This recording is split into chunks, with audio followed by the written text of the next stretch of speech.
نواز league کا تو یہ پرانا شیوا ہے کہ جب اپنی مرضی کا فیصلہ نہیں آتا تو ججز کے نام لے کے ان کی تذلیل کرتے ہیں، اداروں پر حملے کرتے ہیں، اور زیادہ حملے کریں گے، لیکن کوئی پرواہ کی بات نہیں۔ یہ اتنے ایکسپوز ہو چکے ہیں مریم نواز کے، رانا ثناء اللہ کے چہرے اب کہ ان کو میرا خیال ہے سنجیدہ لینے کی ضرورت ہے۔ زرداری صاحب جس معیشت کو دیکھتے رہے ہیں نا، وہ معیشت بڑی اور طرح کی ہے۔ وہ سوئس بینکوں سے شروع ہوتی ہے، 10% کمیشن پہ جا کے ختم ہوتی ہے، کک بیک سے شروع ہوتی ہے۔ یہ ہم ملک کی معیشت کی بات کر رہے ہیں۔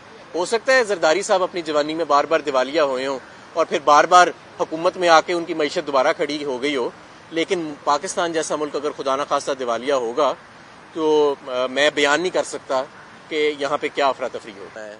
اپنے قرضوں پہ، ڈومیسٹک قرضوں پہ وہ 3 سے 4 ہزار ارب روپے ہے۔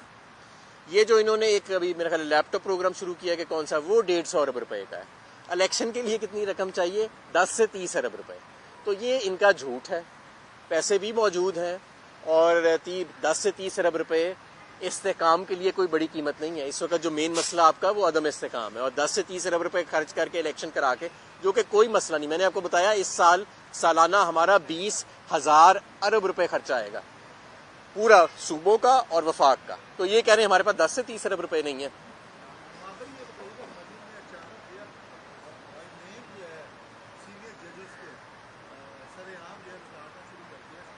تو وہ ایسے ہی کرتے ہیں۔ نواز لیگ کا تو یہ پرانا شیوا ہے کہ جب اپنی مرضی کا فیصلہ نہیں آتا تو ججز کے نام لے کے ان کی تذلیل کرتے ہیں، اداروں پر حملے کرتے ہیں، اور یہ آپ دیکھیے گا کہ یہ اور زیادہ حملے کریں گے، لیکن کوئی پرواہ کی بات نہیں ہے۔ یہ اتنے ایکسپوز ہو چکے ہیں مریم نواز کے، رانا ثناء اللہ کے چہرے اب کہ ان کو میرا خیال ہے سنجیدہ لینے کی ضرورت نہیں ہے۔ حامد میر صاحب نے بھی ایک کالم لکھا، اور ایک شاید بیت اللہ صاحب جن کے باجوہ صاحب کے ساتھ انٹرویوز کی بڑی دھوم ہے۔ حامد میر صاحب نے بھی ایک سوال اٹھایا کہ عمران خان صاحب سچ بتائیں کہ باجوہ صاحب نے عمران خان صاحب کو اسرائیل کے ساتھ تعلقات بحال کرنے یا تعلقات کے حوالے سے جو مطالبہ رکھا تھا، کیا آپ کے پاس معلومات ہیں؟ دیکھیں، میرے سامنے تو کبھی ایسی بات نہیں ہوئی، لیکن اگر خان صاحب کے سامنے کی گئی ہو تو خان صاحب کا جواب تو آپ کو پتہ ہی ہے کہ کیا ہوگا۔ ان کی ایک بڑی کلیئر لائن ہے، بڑی ہارڈ لائن ہے، اور ہونی بھی چاہیے اسرائیل کے معاملے کے اوپر، جس کو بھی میں نے ری ایٹریٹ بھی کر دیا۔ بہت شکریہ۔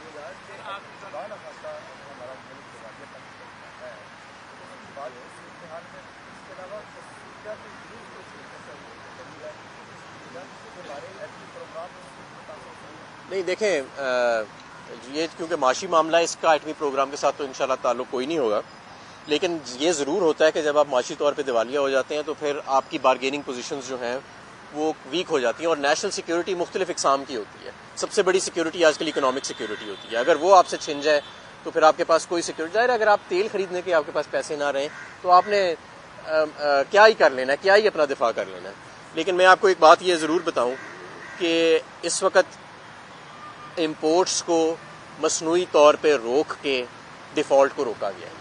اگر آج آپ امپورٹ کھول دیں اور کوئی بھی شخص ایل سی کھول سکے جیسے کہ ہمارے دور میں ہوتا تھا یا پہلے ہوتا تھا، تو آج پاکستان کے اور سرکاری بینکوں کے پاس وہ ڈالر موجود نہیں ہے جو پاکستان کی امپورٹ ریکوائرمنٹس میٹ کر سکے۔ یہ بتائیں کہ آپ کے پاس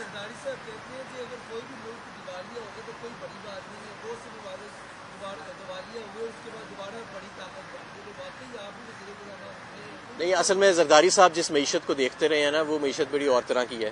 وہ سوئس بینکوں سے شروع ہوتی ہے، 10% کمیشن پہ جا کے ختم ہوتی ہے، کک بیک سے شروع ہوتی ہے۔ یہ ہم ملک کی معیشت کی بات کر رہے ہیں۔ ہو سکتا ہے زرداری صاحب اپنی جوانی میں بار بار دیوالیہ ہوئے ہوں اور پھر بار بار حکومت میں آ کے ان کی معیشت دوبارہ کھڑی ہو گئی ہو، لیکن پاکستان جیسا ملک اگر خدا نخواستہ دیوالیہ ہوگا تو میں بیان نہیں کر سکتا کہ یہاں پہ کیا افراتفری ہوگی۔ یہ بتائیں کہ کوئی ایسا اب حکمت عملی ہے کہ بڑا گھر آپ کے دوبارہ مہربان ہو جائے اور کوئی مفاہمت کا راستہ نکل آئے؟